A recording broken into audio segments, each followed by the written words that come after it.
Sudah jelas, Pak. Jelas ya? Iya. Ya. Terima kasih, Julia. Sama. Oke. Pertanyaan terakhir, silakan. Ya, baik, Pak.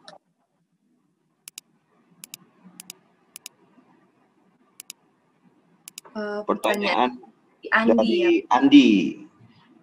Dalam hal perpajakan, AR apa auditor itu harus tahu tuh emang harus tahu alur bisnis, Pak. Ya kan? Profiling itu memang harus tahu enggak gitu ya di tiap proses alur bisnis. Dalam rangka optimalisasi perlu enggak? Memang seberapa perlu gitulah mungkin ya, Mbak, pertanyaannya Andi. Monggo, silakan. Ya, baik. Saya coba jawab dulu ya, Pak, sebelum teman-teman yang lain. Ya, silakan. Menurut saya perlu sih, Pak, karena dari kita mengetahui proses-proses tersebut, mungkin kita bisa tahu potensi pajak seperti apa yang bisa diambil gitu, Pak. Kita sebagai AR bisa melihat potensi pajak. Apakah ada potensi pajak di dalam proses bisnis itu? Seperti itu, Pak. Atau mungkin kita bisa lihat dari laporan keuangannya, mungkin, Pak, untuk melihat potensi pajak gitu. Mohon maaf, Pak. Boleh dikoreksi lagi, Pak? Kan saya bilang nggak ada salah benar. Mohon maaf lah. Ini kan apa ajang akademisi ya. Jadi nggak apa-apa. Salah-salah biasa lah. Jadi menurut kamu gitu ya? Bisa diulang lagi coba, saya kok agak kurang ini. Yang tegas. Menurut kamu perlu nggak? Kan dia pertanyaannya, memang perlu Pak seorang AR atau seorang pemeriksa pajak itu tahu, ya kan? Profiling dari sebuah proses bisnis lah gitu, dari mungkin awal sampai akhir. Menurut kamu perlu nggak? Menurut kelompok 2? Ya perlu lah, pastilah ya. Tapi perlu. pertanyaannya si Andi, Andi itu kenapa perlunya kan gitu? Ya menurut saya perlu karena kita nggak tahu kan potensi pajak apa yang bisa kita ketahui dengan kita mengetahui proses tersebut gitu. Bisa aja ada potensi pajak di dalam tiap prosesnya gitu, Pak. Ya. Oke. Ada lagi yang mau tambahkan? Yang Alvin nanti biar saya jawab aja lah ya, gitu ya. Ya Vin ya, masa dosennya dapat honor enggak jawab pertanyaan kamu ya, gitu ya. Yang Alvin jadi dijawab atau tidak, Pak? Oh, gimana? Bapak yang jawab. Yang Alvin Bapak yang jawab jadinya. Oh, enggak apa-apa. Saya senang banget, Rizal. Rizal. Ayo, Rizal. Jangan cuma jadi vokalis armada kamu. Jadi menurut yang saya baca ini, Pak, ternyata pendistribusian itu nama lain pendistribusian itu tadi proses aktivitasnya itu tetap sampai di pendistribusian. Nah, pendistribusian itu tadi dikatakan atau bahasa lainnya itu wholesale. Jadi ya bisa dibilang juga itu bisa diakui sebagai penjualan gitu, Pak.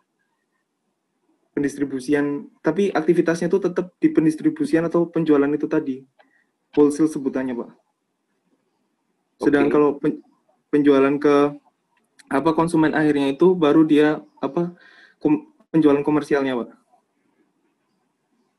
Jadi proses bisnis akhirnya mungkin kata-kata di PPT kurang tepat mungkin karena kita menggunakan pendistribusian. Harusnya wholesale, Pak, yang lebih tepat.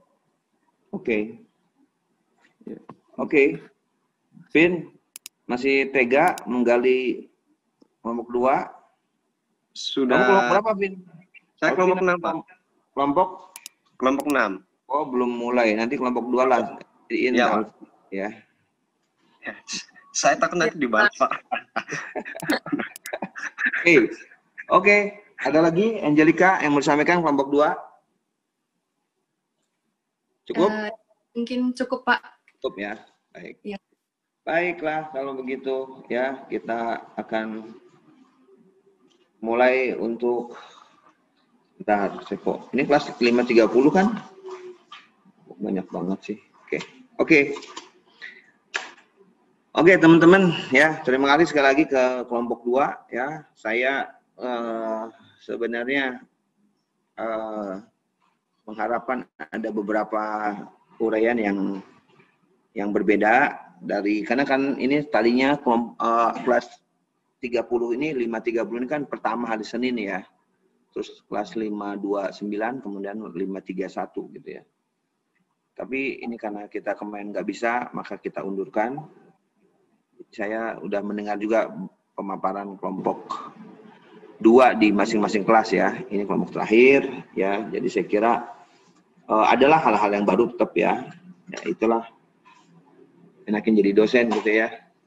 Nanti bagi yang berminat ya boleh juga lah. Sedikit ini aja. Waktu saya ngajar di mana ya, di Atmajaya itu ketemu sama dosen, saya udah bukan yang pertama kali dengar cerita itu gitu ya, tapi artinya pernah mendengar, pernah baca, tapi saya dengar dari dosen itu, teman saya. Dia bilang kalau kita nggak perlu takut sama mahasiswa pintar gitu ya. Mahasiswa pintar tuh yang nilainya A gitu, A pinter lah gitu ya. Kenapa? Karena dia pasti nanti akan jadi teman kita gitu ya. Kalau kita dosen ya, profesinya dosen gitu. Yang pintar tuh nanti besok-besok akan jadi teman kita. Dia kan jadi dosen juga karena pintar kan orang bisa. Kecuali saya mungkin saya jadi dosen kan karena ini aja hobi gitu. Hobi. Takutlah sama yang agak-agak begitulah, jarang masuk kelas, di kelas juga ngantuk-ngantuk, bandel keluar sebentar dan seterusnya. Yang nilainya C, D gitu. Kenapa? Karena mereka tuh akan jadi politisi biasanya. Ya, dan politisi itu menentukan nasib kami para dosen kan gitu kan. Dia bahas undang-undang di DPR terkait dengan sistem pendidikan dan seterusnya ya, sistem grading di dosen, leveling di dosen dari guru besar, dekan dan seterusnya gitu. Jadi seperti itu ya. Jadi kalau ada yang ditanya sama saya terus dia nggak jawab gitu ya, saya lebih takut sama dia gitu. Mungkin dia nanti setelah saya pensiun kali saya ngajar, dia akan menentukan nasib saya gitu kan. Sementara yang pinter-pinter seperti kalian di sini gitu ya, kan di sini pinter semua kan. Rasanya saya nggak usah takut lah gitu ya. Karena pasti kan jadi teman kerja kita kan, jadi orang pajak semua kan. Kalau kalian tahun depan tahun depan masuk ke DJP ya mungkin salah satu dari antaranya akan bergabung dengan saya kan gitu kan. Jaki amin mulu Jak, memang wannabe banget kamu. Ya. Ya, Pak. Berharap, Pak. Berharap ya. Ya. Katanya orang bijak taat pajak ya. Pernah dengar? Ya. Ya. Mertua bijak pilih mantu orang pajak, katanya gitu. Ya. Yeah. Gak apa-apa, coba di unmute deh, sok silakan. Kayaknya aku kayak ngomong sendiri di gua gitu ya. Gitu, boleh di unmute semua deh.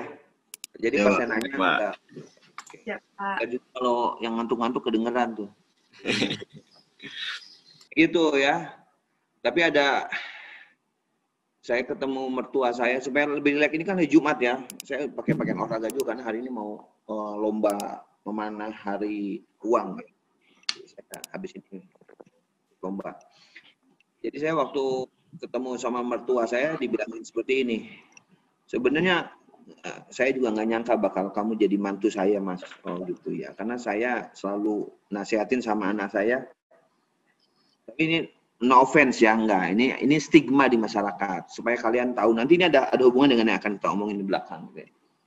Stigma di masyarakat adalah dua profesi ini sangat ini sekali ya. Bahkan mungkin bagi teman-teman yang rajin ngaji, wah katanya ini pemahaman ini ya, walaupun masih masih ada perbedaan lah gitu ya.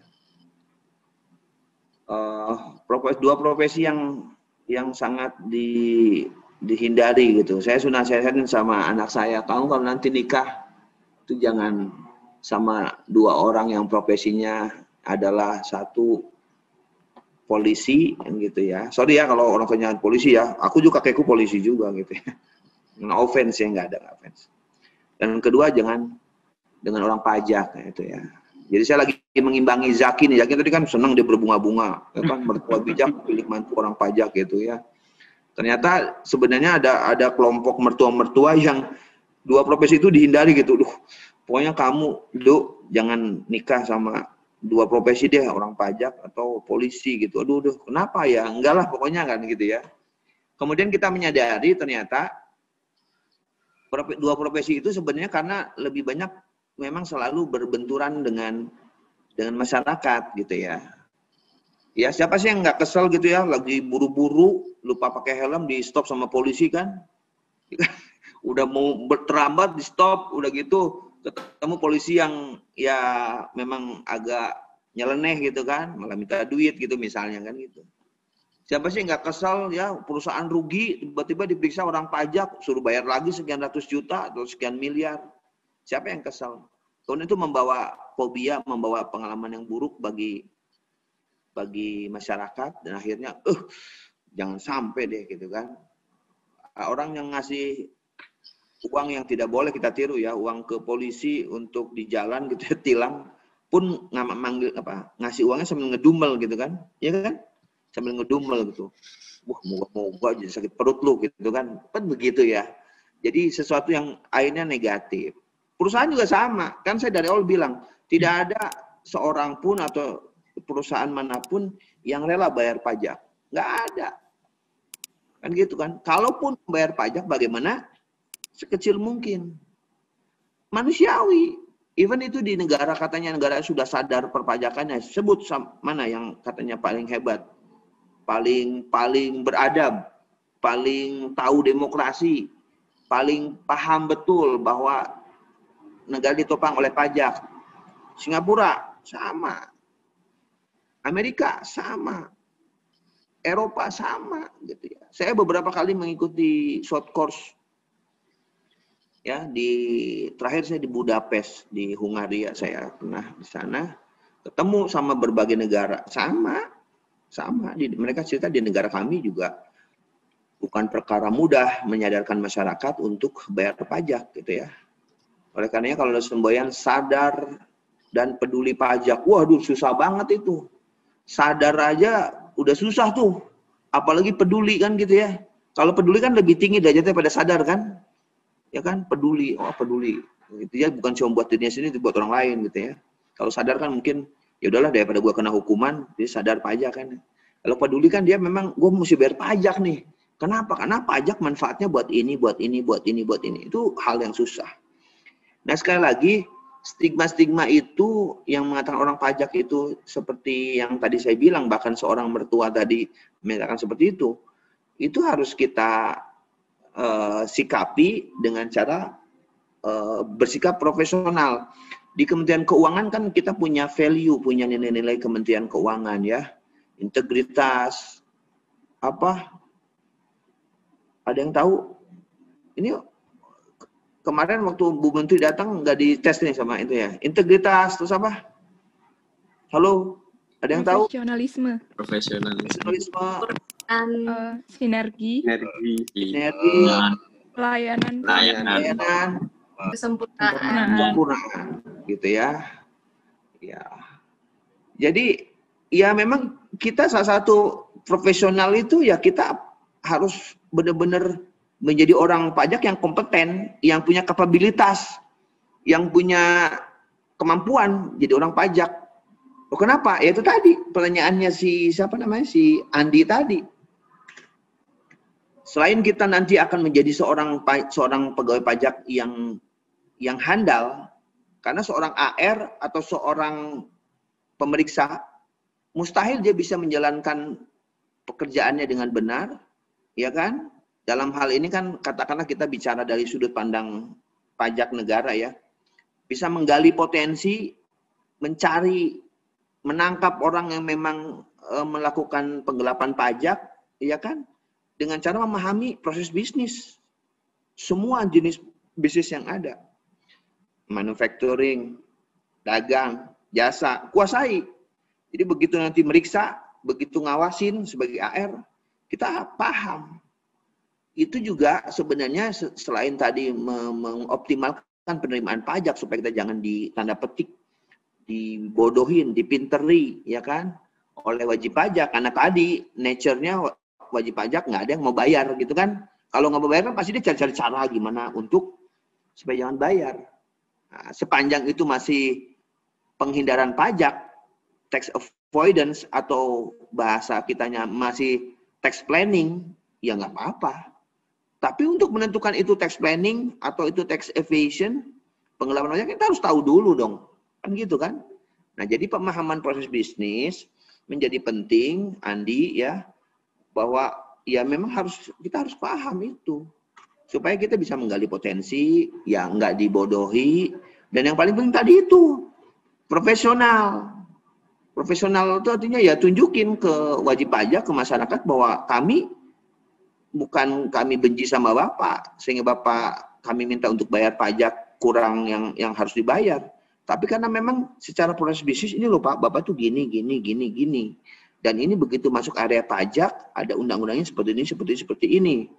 Tetap dengan pemahaman pajak adalah sifatnya netral, tidak akan mencampuri, tidak akan ngerecokin. Jadi mau gimana proses bisnisnya monggo gitu. Tapi begitu masuk area pajak dalam bentuk penyampaian SPT si perusahaan atau orang pribadi, maka kita atau orang tersebut atau perusahaan tersebut tunduk patuh kepada aturan pajak. Ya kan? Jadi saya kira penting ya kita mempunyai tekad untuk menguasai itu, Andi, ya, proses bisnis. Tujuannya tadilah gitu ya. Akan tetapi balik lagi, hal-hal itu tentu tidak mudah ya. Tidak seperti mengucapkan mudah. Jangan khawatir juga gitu ya. Waktu saya tahun 95 pertama penempatan, kayaknya udah paling jago banget gitu ya. Pokoknya udah kayak si siapa tadi ya? Kayak si Zaki gitu ya, udah pokoknya gitu pengen banget lah kita kerja, pokoknya udah mau ngadepin WP udah siap gitu. Begitu duduk di bangku pertama kecewa kenapa? Capek-capek gitu ya dengan dibayangi hantu DO gitu kan, ya kan? Kurang tidur ya, karena saya dulu banyak ya mohon maaf lah saya nggak pintar ya, saya banyak sholat tahajud gitu ya, karena saya berdoa ya Allah moga-moga saya benar-benar diberikan keajaiban, kekuatan gitu kan. Karena kalau cuma ngandelin kemampuan sendiri saya merasa nggak mungkin gitu ya. Kan gitu. Jadi begitu lulus itu dan ya dari 318 ya angkatan saya kalau tidak salah. Ya kalau peringkat-peringkat ke-7 ya rasanya nggak jelek-jelek banget lah gitu ya. Alhamdulillah gitu kan, dapat di Jakarta. Dulu kan motivasi kita belajar bukan dapat ranking untuk hebat-hebatan sama calon mertua, bukan kan. Supaya penempatan nggak jauh gitu. Saya masih ingat zaman saya itu 2 peringkat paling bawah itu ditempatkan di Timur-Timur. Timur-Timur masih bagian Indonesia saat itu. Di Dili, KPP Dili. Sekarang dia menjadi kebanggaan bagi dia karena dia pernah ditempatkan di luar negeri kan. Itu ya, Timur Leste.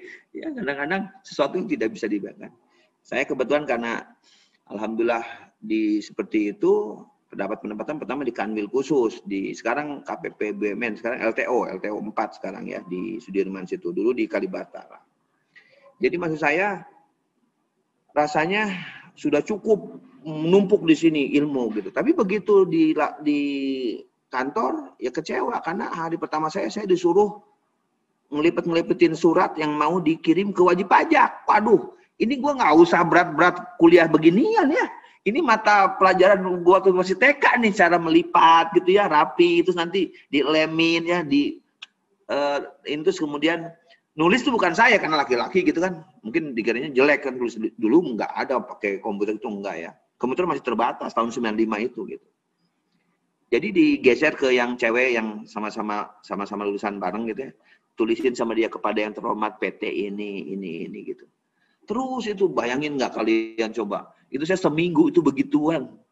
Jadi saya berpikir kemudian ya menyadari, gila juga ya 3 tahun begini gua nih. Banting tulang ya, artinya waduh hantu DO. Ya Allah ya Robi, kerjanya cuma ngelipat kertas doang gitu ya. Tapi teman-teman, disitulah diuji kita. Ternyata pada perjalanan waktu, saya begitu sering jadi kepala kantor, saya jadi bisa lebih empati ke lulusan D3 pajak itu gitu ya.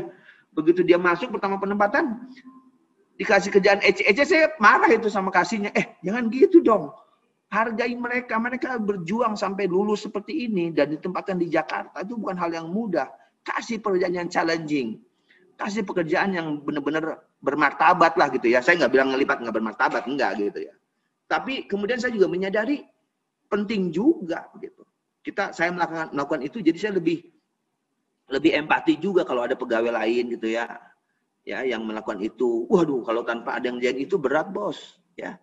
Oke, jadi walhasil balik lagi sambil menjawab pertanyaan Andi, penting ya untuk menunjukkan profesionalisme kita ya, supaya juga pada saat kita melakukan penggalian potensi kewajib pajak, kita tidak dianggap kaleng-kaleng kan gitu ya. Wah, ini ngerti nih, proses bisnis ngerti, ada input, ada activity, ada output kan gitu kan. Ada yang pengaruhi people, ada teknologi, ada informasi. Itu akan respect biasanya WP. Keren gitu kan. Apalagi kalian agak-agak ngomong sedikit menyitir orang-orang bule gitu kan, wah makin gila nih, ya kan?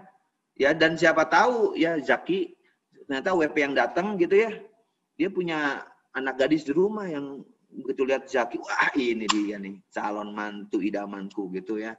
Begitu langsung konsultasi, tiba-tiba azan Allahu Akbar, Allahu Akbar. Aduh maaf Pak, maaf Bu, Pak, saya izin sholat sebentar. Waduh, udah makin aja ya.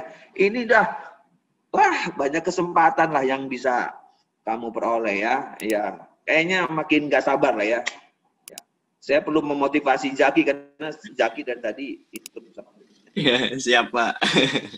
Apa-apa lah Zaki ya. Oke, jadi teman-teman jadi ngelantur ya. Oke, jadi saya akan coba sampaikan beberapa hal ya, supaya jangan tegang lah ya. Jangan tegang-tegang lah kalau sama saya ya, nanti pusing ya. Oke, kalau bicara proses bisnis, tadi udah terangkat juga di kelompok 2. Sebenarnya kita memahami proses bisnis itu kan sebenarnya kan harus memiliki tujuan yang kemarin kita sudah bahas di pertemuan pertama ya. Si Sarah Konesia ya, siapa lu namanya lupa saya. Dia bilang tuh, ya kan, sebenarnya tujuan dari proses bisnis itu adalah satunya mencapai efektivitas, efisiensi, ya kan, dan kemudian membuat itu menjadi mudah beradaptasi untuk merespon apa yang menjadi keinginan dari customer gitu ya. Jadi proses bisnis itu sebenarnya pada ujung-ujungnya tetap selain berorientasi kepada jumlah output, juga dia kepada kualitas produk.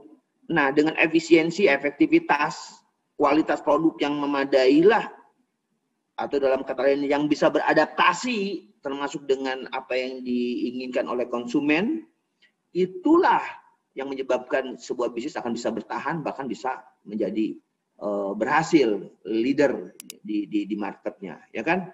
Jadi sekali lagi, proses bisnis tadi sudah disinggung juga adalah sekumpulan kegiatan, ya, aktivitas, ya kan, yang dirancang, ya, dari mulai ada input, ada aktivitas, ada output, kan gitu kan? Biasanya tuh bisnis itu pasti tuh punya tujuan yang jelas, ya kan, pasti punya tujuan tuh. Kenapa dibentuk? Kemarin kita udah bahas juga. Kalau BUMN mungkin dia tidak akan terlalu profit oriented, terutama yang perusahaannya belum PT Persero ya, masih Perum, masih Jawatan dulu ada ya, sekarang mungkin udah nggak ada lah tujuannya. Tapi jelas punya tujuan yang jelas. Kemudian adanya input, ya kan, ada proses, ada output, ada penggunaan resources yang tadi, people tadi, ya kan. Terus kemudian dia menciptakan value. Nah tadi kalian udah tadi dibahas kan, mempunyai value. Jadi kalau nggak punya value ngapain? Artinya value itu, menciptakan value itu ya tadinya hanya besi begitu aja, nggak bisa diapa-apain, cuma mungkin buat gebugin apa namanya, kalau kasih samling tong gitu, nah, menjadi sebuah benda yang bisa dimanfaatkan jadi sebuah mobil dan seterusnya gitu ya. Jadi sekali lagi proses bisnis yang ada, ya kan, kita memang harus akui itu merupakan sebuah tahapan-tahapan yang akan terus seperti itu. Nah, karakteristik proses bisnis ya selain tadi definisinya dia memiliki input, output ya, dan termasuk activity, juga karakteristik proses bisnis dia biasanya urutan itu artinya berurutan tuh dari input, activity, output, ya kan? Nggak bisa ujuk-ujuk tadi pabrik mobil tadi ya, ujuk-ujuk ke tahapan pendistribusian atau wholesale tadi ya, jawaban dari kelompok ini. Tapi dari mulai awal ya desain ya kan, tambah desain, terus kemudian nanti ada bahan-bahan yang dipakai, kemudian nanti ada proses termasuk perakitan, assembling dan seterusnya lah, sampai dengan kemudian nanti disalurkan ke distributor lah gitu ya. Sebelum saya nanti jawab juga pertanyaan yang berikutnya. Kemudian di sana ada karakteristik proses bisnis itu adalah termasuk di dalam selain urutan tadi ada pelanggan. Nggak mungkin lah, ya kan, sebuah bisnis berjalan kalau nggak ada pelanggan, nggak ada customer, nggak ada pembeli, ya toh? Pasti dia awalnya mungkin iya bisa jalan, tapi kemudian dia akan mati dengan sendirinya. Kemudian karakteristik berikutnya adalah punya nilai tambah. Ya, tadi ada value, ya kan? Kalau nggak memberikan nilai tambah kepada penerima atau kepada customer, ya ngapain? Dia nggak akan bertahan juga. Nah, kemudian yang tidak kalah penting ada keterkaitan. Ya kan, artinya tuh sebuah proses bisnis itu tidak mungkin berdiri sendiri, tapi pasti akan terkait satu sama lain, ya kan? Nah, yang kemudian yang terakhir adalah terkait dengan adanya di istilah dalam teori itu ada fungsi silang namanya. Artinya sebuah proses bisnis, ya kan, meskipun tidak selalu seperti itu, biasanya selalu ada fungsi silang, ya kan, antara satu fungsi dengan fungsi yang lain, ya kan gitu ya. Itu karakteristik proses bisnis, ya kan. Nah, kemudian tadi menjawab nanti pertanyaannya si Alvin, proses bisnis juga ada 3 jenis proses bisnis tuh. Kemarin udah diterangin juga tuh sama kelompok 1, ya kan? Apa tuh? Ada namanya core function, ya kan? Atau fungsi inti atau core bisnis lah gitu ya. Terus ada manajemen, proses manajemen, ya kan? Satu lagi supporting proses lah gitu ya. Core proses, supporting proses, ada manajemen proses lah, kurang lebih begitulah kalau dalam bahasa ini. Nah, sebenarnya itulah 3 jenis proses bisnis yang akan selalu ada di setiap industri manapun. Sehingga kalau tadi pertanyaan Alvin, Pak, kalau gitu yang diterangkan oleh kelompok 2 tadi, produksi mobil itu penjualan itu proses bisnis sampai mana kan gitu ya? Apakah sampai terjadinya mobil aja gitu kan gitu ya? Atau bagian penjualan seperti apa? Ya betul. Kalau dalam industri mobil tadi manufacturing, ya, yang menjadi customer siapa? Bukan kita yang beli mobil, bukan. Siapa customernya? Ya para dealer mobil itu. Dealer mobil, ya kan, ATPM, ya kan, pemegang merek tadi ada Honda, ada apa itu, dia bikin survei itu, bikin apa? Yang mobil yang diperlukan sekarang tuh SUV, ya kan, atau mobil keluarga, atau mobil yang apa namanya, kayak misalnya Fortuner, X-Trail, atau mungkin Pajero yang seperti itu yang lagi ngetren nih. Atau sekarang mungkin yang lagi ngetren mobil-mobil yang kayak Yaris, kayak Jazz, kayak apa namanya HR-V gitu kan. Mereka ngomong dari keinginan customer, yakni para dealer tadi, ngomonglah ke industri mobil. Industri mobil kemudian merencanakan bikin mobil yang ternyata banyak diminati, diharapkan oleh konsumen akhir. Kan gitu. Bikin rancangan, bikin apa, dibikinlah tadi. Ada proses input, activity, dan output. Outputnya mobil. Terus siapa yang beli? Tanda petik siapa yang beli? Ya dealer itu. Oh Pak, kan sama, dealernya Honda Pak. Ini ATPM juga Honda. Iya, tapi beda fungsinya. Beda perusahaannya. Jangan salah. Perusahaan yang memproduksi kayak Mitsubishi dengan perusahaan yang mendistribusikan, menjual produk Mitsubishi tadi, termasuk Pajero, Outlander, dan sebagainya, itu adalah perusahaan yang berbeda. Walaupun pemiliknya, ujung-ujungnya ada pemilik owner yang sama. Ya, jadi customer, jadi outputnya ya diproduksi mobil itu. Kan gitu ya. Nah Pak, tadi siapa namanya, kelompok 2 bilang, ada pendistribusian Pak oleh wholesale tadi ya. Iya, tapi itu adalah proses supporting, ya kan? Supporting, karena di dalam proses bisnis yang tadi input, activity, output kan di sana ada posisi supportingnya kan? Ada gudangnya, ya dong, ya kan? Dia punya gudang. Nah, gudang ada juga dalam skala lain ada perusahaan pergudangan, tapi kan dalam hal ini di dalam perusahaan si manufacturing tadi, fungsi gudang, fungsi keamanan, fungsi wholesale tadi, pengiriman dengan pakai mobil dia misalnya, itu adalah fungsi supporting activity, ya kan? Outputnya ya mobil tadi, jadi mobil itu gitu. Ngerti nggak teman-teman ya? Jadi kalau demikian Pak, untuk industri yang tadi diterangkan, outputnya ya mobil, berhenti di situ. Fungsi yang lain bukan core proses, bukan proses intinya ya tadi bikin mobil. Itu fungsi pendukung tadi, ya kan? Nah, customer-nya siapa Pak? Bukannya kita, bukan. Itu adalah nanti beda lagi bisnis proses untuk sebuah perusahaan distribusi mobil, dealer mobil. Nah, datanglah cek kita nih mau beli mobil. Nah, itu proses input tuh, ya kan? Saya mau mobil ini bagus enggak? Nanti proses activity-nya dia nawarin, dia ini test drive, ya kan? Nanya ini, nanya itu dan sebagainya. Outputnya ya mobil terjual. Ya, jadi pertanyaan Alvin tadi, ya kalau dalam kasus yang tadi diserangkan mengenai pabrik sepeda saja, outputnya apa Pak? Apa sampai sepeda doang atau termasuk penjualan? Ya termasuk ya sepeda outputnya, tapi penjualan ke katakanlah dealer sepeda atau toko sepeda gitu ya, itu adalah bagian dari supporting tadi, supporting proses. Ya karena jangan lupa tiga fungsi proses bisnis itu ada 3 tadi yang diterangkan di kelompok 1 kemarin ya, minggu lalu kan. Core proses, supporting proses, dan manajemen proses.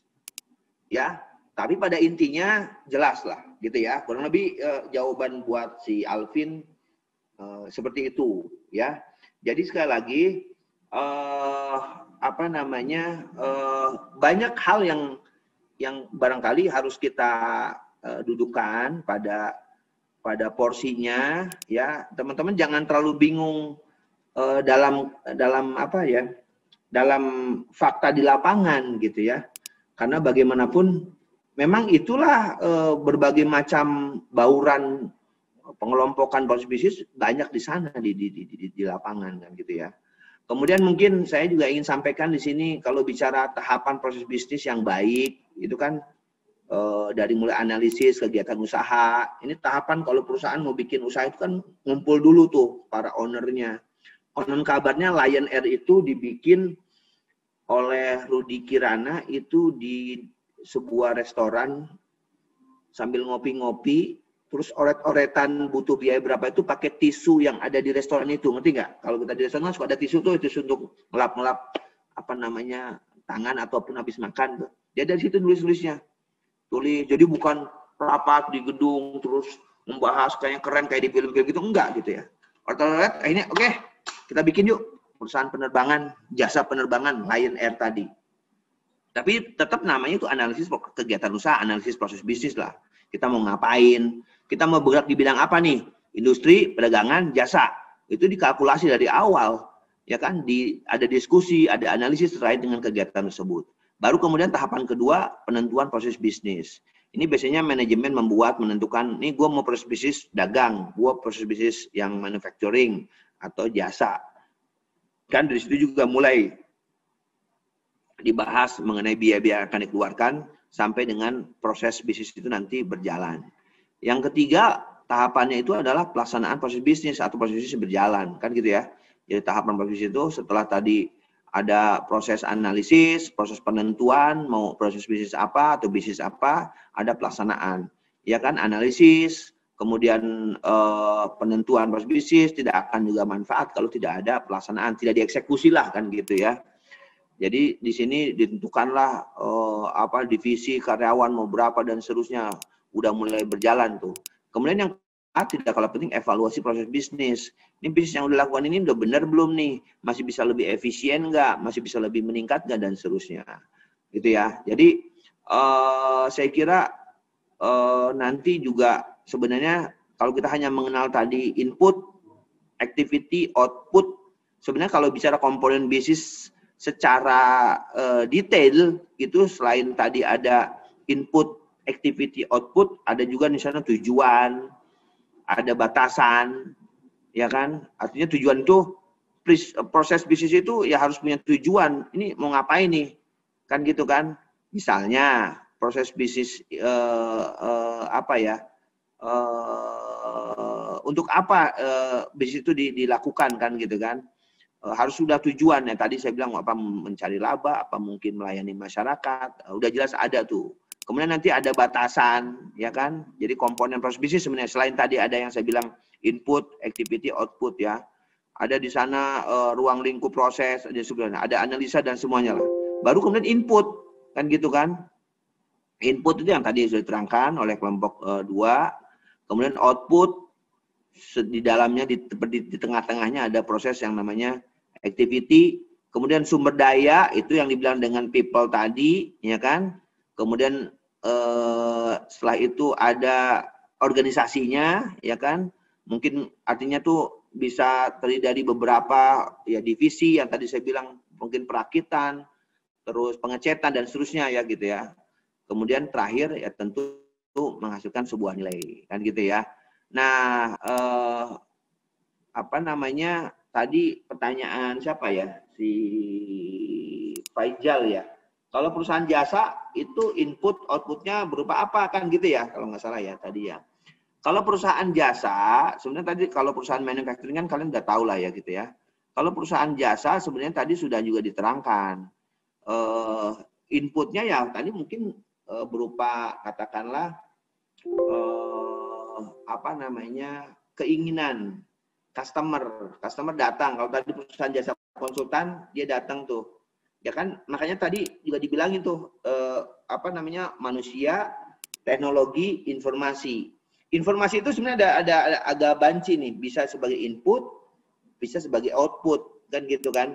Menjadi output begitu seperti perusahaan jasa nih.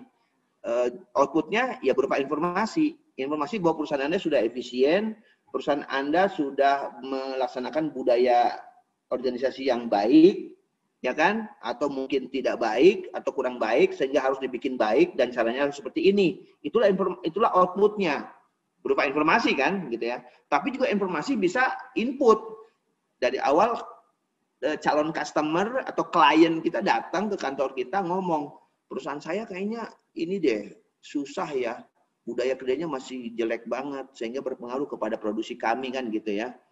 Nah itu jadi itu input kan gitu kan. Ya, informasi dari pelanggan itu input. Baru nanti activity ya proses assessment yang dilakukan oleh perusahaan tersebut nanti yang dibilang sama si menjawab pertanyaan si Faiza tadi kan. Dan kemudian nanti proses tadi istilahnya itu tadi survei. Survei itu artinya berarti kan ke lapangan ya kan melakukan melihat secara langsung dan ya. Sebentar ya, sebentar.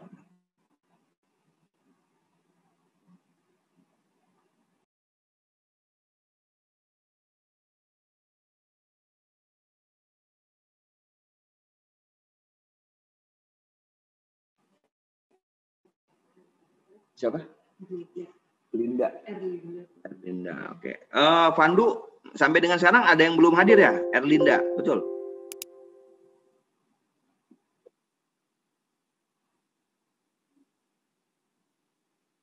Oh gitu, ya udah. Kan sebentar lagi kita mau tutup kelas nih ya.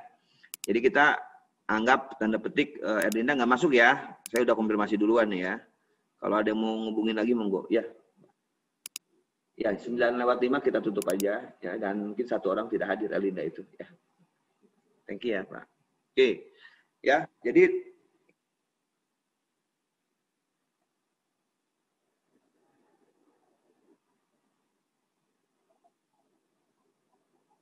ya, ya kita udah cek.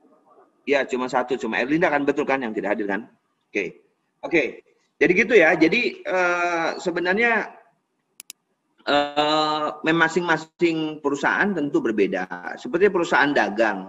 Kalau dalam perusahaan dagang, ya kan inputnya apa? Ya berupa pesanan barang dari pelanggan. Itu input dia. Ya kan kalau perusahaan dagang kan nggak produce seperti manufacturing kan, gitu kan? Ya, dia belanja barang. Inputnya apa dong? Ya pesanan barang dari pelanggan. Kemudian aktivitasnya ya tadi menyediakan barang, ya kan, beli ke para penyedia, ke distributor dan seterusnya. Outputnya apa dong? Ya berarti barang pesanan pelanggan, ya kan, terdeliver ke customer. Dan kemudian nanti dia dapat untung, ya beli 10 perak dijual 12 perak, sehingga untung 2 perak, gitu ya. Kalau perusahaan apalagi contohnya perusahaan pengiriman barang, ya kan, ya sama. Inputnya barangkali pelanggannya datang, ya kan? Ya tiki lah, tiki atau sekarang apa namanya? Yang paling tentu si Deddy Corbuzier itu apa namanya? Apa lagi saya? Siapa? Deddy Corbuzier itu yang bintangnya apa lagi? Taunya tiki aja ya. Ya lah tiki lah gitu ya. Hah? JNT kalau nggak salah. JNT, benar. JNT ya. JNT, betul. Nah itu kan apa inputnya? Perusahaan pengiriman barang itu, ya pelanggan datang membawa barang dong, ya kan, yang akan dikirim, ya. Kemudian si pihak JNT-nya atau Tiki-nya akan memproses dengan cara apa? Mencatat kan? Itulah proses aktivitasnya, dicatat. Kemana Pak alamatnya ditujukan, ya kan? Oh mau yang mana nih Pak? Bapak pilihannya one night service atau seperti apa, ya kan? Nah, outputnya apa? Output yang dihasilkan adalah jasa pengiriman tadi. Ya kan? Artinya jasa barang yang dikirim tadi sampai ke pelanggan di alamat yang dituju. Ya, tujuannya pasti tetap untuk mencapai atau mendapatkan keuntungan dari yang tadi. Nah, jadi sebenarnya sekali lagi saya ingin sampaikan juga apa namanya? Sebentar. Kok ada telepon yang masuk ya, sebentar. Jadi kadang-kadang apa namanya, bukan tidak ada, kadang-kadang batas antara input, activity, output juga dia agak-agak tidak secara jelas gitu ya. Seperti saya bilang tadi, informasi bisa input, bisa output, ya kan, tergantung dari jenis dari industrinya atau bisnisnya gitu ya. Akan tetapi secara umum yang disampaikan oleh kelompok 2 dan kelompok 1 minggu lalu adalah seperti itu ya gitu ya. Kemudian saya menjawab pertanyaan tadi, Alvin tadi udah, Faizal udah, Amalia itu pertanyaannya ada 3 komponen. Oke, ya benar itulah ya, memang ya pasti jelas lah. Pasti akan ada yang dominan, entah itu manusianya, entah itu teknologinya, ya kan, entah itu informasinya. Pasti juga pada ujung-ujungnya kedominanan masing-masing unsur itu ya tergantung sizing tujuan perusahaan. Kalau perusahaan yang mungkin masih baru-baru, mungkin dia teknologi modalnya atau capitalnya kurang banyak, ya mungkin dia akan banyak di orang. Tapi kalau perusahaan tuh memang daya dukung dananya kuat, mungkin dari teknologinya udah langsung gede. Tapi kesemua itu memiliki tujuan, kan gitu kan? Untuk tujuan perusahaan yang katakanlah ingin mensejahterakan masyarakat sekitarnya, mungkin dia akan lebih banyak untuk memberdayakan masyarakat sekitar untuk jadi pegawainya. Atau mungkin kalau dia di Amerika, dia hire orang sama dia beli teknologi robotik gitu kan, ya lebih murah robotik dan lebih aman kan, tidak neko-neko, kurang lebih begitulah ya. Jadi seperti itu ya. Andi tadi sudah dijawab ya kan. Oke, tadi udah juga, Faiza juga udah ya. Saya kira mungkin itu ya teman-teman ya, penjelasan tambahan saya ya, selain tadi yang sudah disampaikan oleh kelompok 2 ya. Ada pertanyaan mungkin ya? Oh ya, sedikit lah sebelum bertanya. Ya, kaitannya dengan pajak tadi kan walaupun sedikit sudah dibahas oleh saya di awal, sebenarnya dalam nanti kita bekerja, proses bisnis ini sangat rentan untuk digunakan oleh perusahaan, oleh wajib pajak untuk melakukan tadi penghindaran maupun penggelapan pajak, ya kan? Sekali lagi kita sebagai orang pajak atau di DJP lah gitu ya, nggak bisa ngatur-ngatur. Kamu kalau perusahaan manufacturing, kamu harus ini dulu dong, harus punya persediaan dulu, inventorinya punya besi dulu, atau tadi punya baut dulu, ya kan? Punya jok dulu, ya nggak gitu juga. Boleh nggak kalau dia manufacturing, dia beli langsung? Ya boleh, kita nggak ngatur-ngatur. Tentu begitu dia ada konsekuensi perpajakan berbeda, kan gitu kan? Perusahaan yang assembling mobil di Indonesia, tapi part-part dari mobil tersebut diimpor dari luar dengan dia bikin sendiri, itu tuh berbeda. Kalau kalian pernah dengar kandungan lokalnya makin banyak, maka semestinya akan mendapat fasilitas perpajakan yang lebih banyak, kan gitu kan? Nah itu kemudian terkait dengan apa yang namanya fungsi pajak sebagai fungsi, kan fungsi pajak ada 2 tuh, fungsi apa? Budgeter sama regulasi sama reguler. Ya, kalau budgeter yang ngumpulin uang, kalau reguleren ya reguleren untuk ngatur tingkah laku sosial dari masyarakat agar supaya mobil mau memproduksi pakai kandungan lokal lebih banyak sehingga industri lokal menjadi maju gitu ya, maka diberikanlah insentif pajak untuk seperti itu.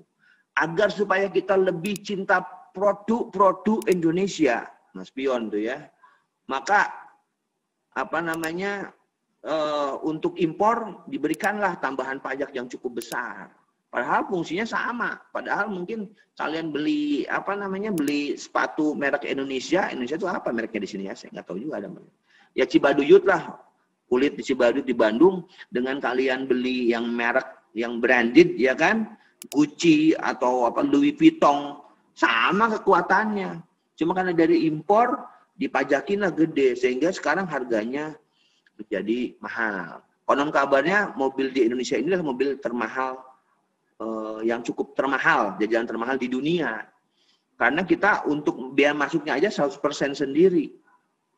Kalau ada mobil di luar negeri, kita beli harganya 80 juta, masuk ke Indonesia baru kena biaya masuknya aja 100%. Berarti 80 juta lagi, udah 160 juta. Belum PPNBM, katakanlah 20%. Belum PPN-nya 10%. Ya kan? Ya, belum pajak-pajak lainnya. Dua-dua impor dan seterusnya. Akhirnya harga yang tadi di negara sana 80 juta, waktu kita beli CBU, build up, nyampe ke Indonesia harganya bisa jadi 400-500 juta gitu ya. Loh, kenapa bisa seperti itu, Pak? Kenapa nggak dibikin murah? Bisa, tapi kan fungsi pajak adalah sebagai reguleran tadi.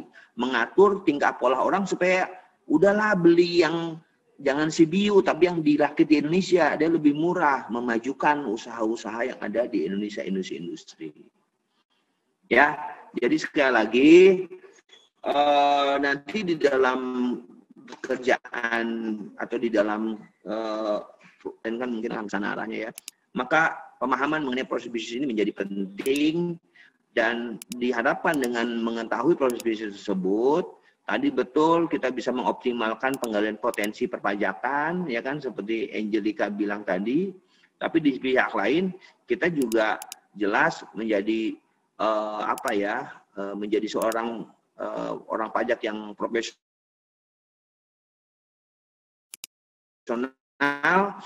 yang biasanya akan sadar pajak begitu dia tahu, diterangkan dengan kapasitas dan kompetensi kita yang memadai lah gitu ya.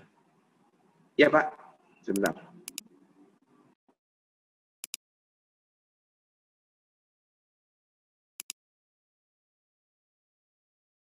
Iya, nggak apa-apa. Oke, ini saya nanya saya lagi nih, Pandu. Ini siapa? Elinda ya? Elinda jadi dianggap tidak hadir?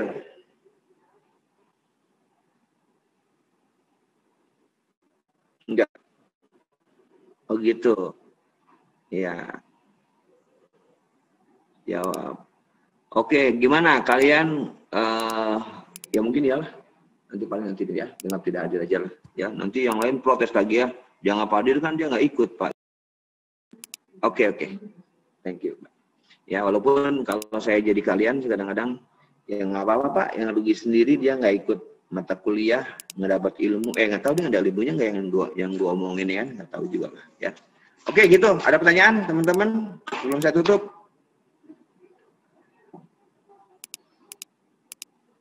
Pas ya. Pas Pak. Oke, tidak ada ya. Oke, ada kuliah berikutnya ya, Pandu ya.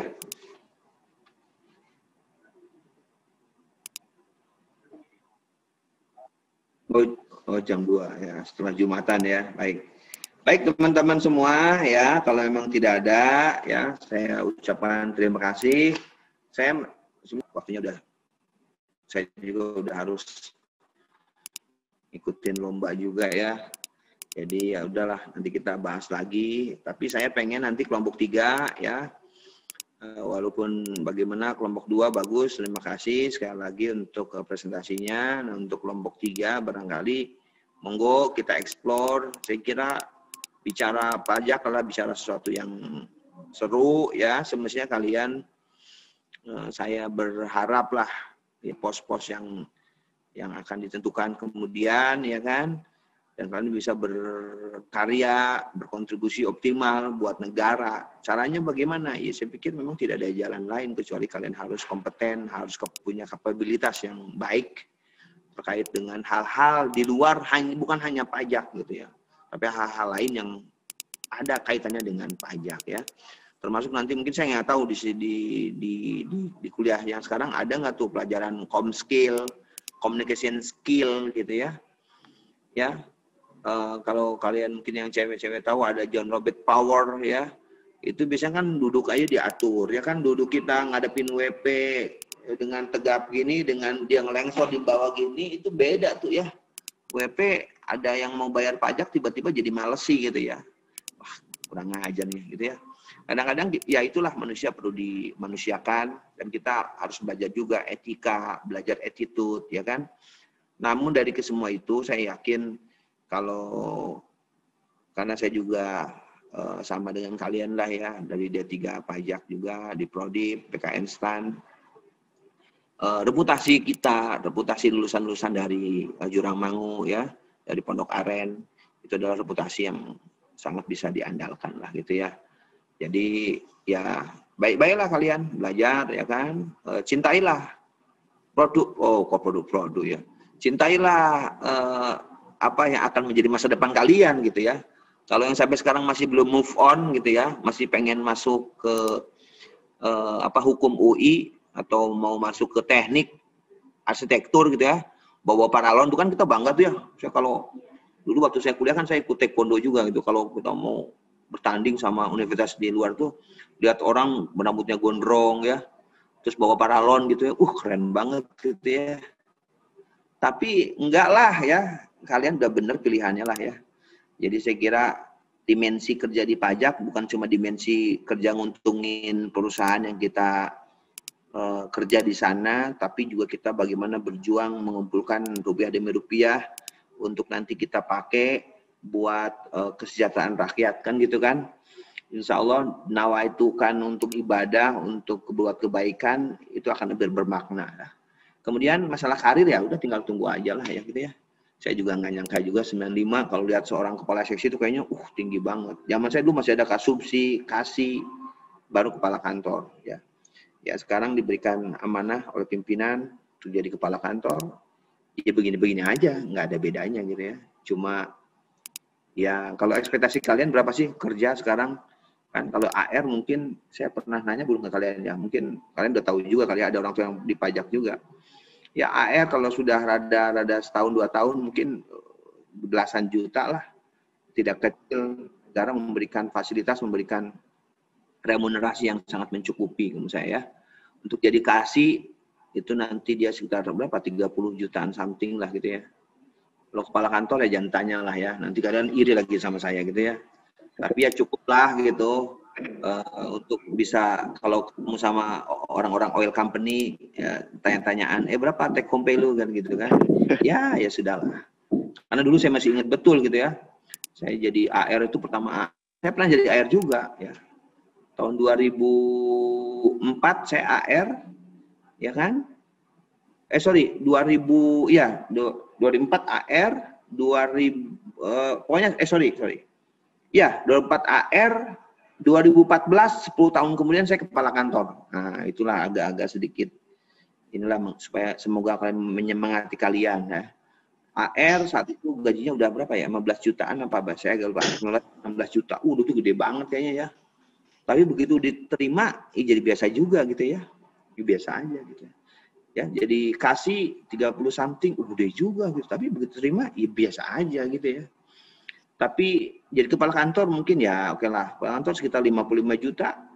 Ya gede juga sih. Tapi ya biasa aja. Tapi dari biasa-biasa itu adalah lebih kepada tanggung jawab. Semakin besar kita negara memberikan kita kompensasi berupa gaji, semakin besar tanggung jawab kita ya. Untuk bekerja sebaik-baiknya. Untuk negara, untuk masyarakat. Ya gitu ya. Teman-teman sekali lagi terima kasih kehadiran di kelas ini. Mohon maaf atas segala kekurangan ya. Seperti biasa mungkin di wiki pajak ya, untuk yang tugas-tugas silahkan dikerjakan. Terima kasih, mohon maaf. Assalamualaikum warahmatullahi wabarakatuh. Waalaikumsalam warahmatullahi wabarakatuh. Terima kasih, Pak. Terima kasih, Pak. Oke.